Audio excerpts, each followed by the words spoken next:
பைபிள்ல சவுல் என்ற பேர்ல இருந்த 2 பேர்களை பற்றி நாம இப்ப பார்க்க போகிறோம். அவங்க கிட்ட இருந்த ஒற்றுமைகள் என்ன, வேற்றுமைகள் என்ன, அவங்க கிட்ட இருந்து நாம என்ன கற்றுக்கொள்ளலாம், எதை கற்றுக்கொள்ள கூடாது என்பதை இந்த பதிவில் நாம கற்றுக்கொள்ள போகிறோம்.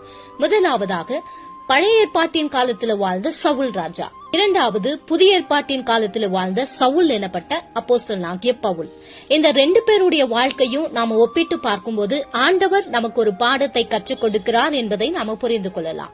இவங்க 2 பேருமே பெஞ்சமின் கோத்திரத்தை சார்ந்தவங்க, தேவனால தேர்ந்தெடுக்கப்பட்டவங்க, அபிஷேகம் செய்யப்பட்டவங்க, வல்லமையாய் பயன்படுத்தப்பட்டவங்க.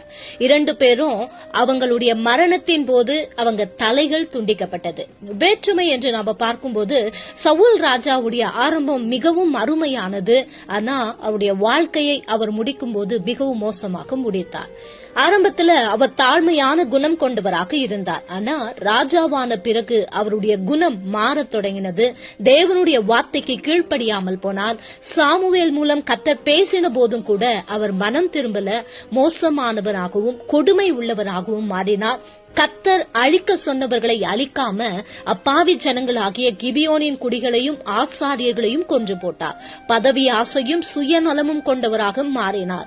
கர்த்தருடைய அழைப்பை இழந்து போனார்.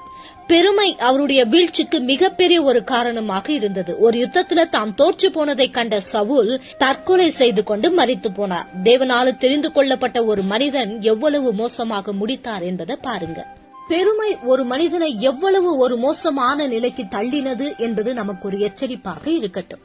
இரண்டாவதாக, அற்பமான ஆசைகளுக்காக கர்த்தர் வைத்திருந்த மேன்மையான ஆசீர்வாதங்களை சவுல் ராஜா இழந்து போனார். புதிய ஏற்பாட்டில நாம பார்க்கிற சவுல், அவருடைய ஆரம்பம் கொஞ்சம் தடுமாற்றமாக இருந்தாலும் ஆண்டவருக்கு பிரியமானது என்று சொல்லி அவர் மோசமான காரியங்களை செய்தவராக நாம பார்க்கிறோம்.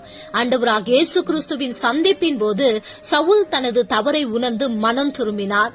மிகவும் தாழ்மை உள்ளவராக மாறினார். சுவிசேஷத்தை பிரசங்கித்தார். ஆத்துமாக்களை வென்றார். சபைகளை கட்டினார். கர்த்தருக்காக பல பாடுகளை சகித்தார். தன்னுடைய கடைசி மூச்சு வரைக்கும் ஆண்டவருக்காக உண்மையாக வாழ்ந்தார். ஆண்டவருக்காக மரிக்கவும் செய்தார். சவுல் எனப்பட்ட பவுல் நமக்கு ஒரு அற்புதமான எடுத்துக்காட்டு. அவருடைய வாழ்க்கையை அவர் அருமையாக முடித்தார்.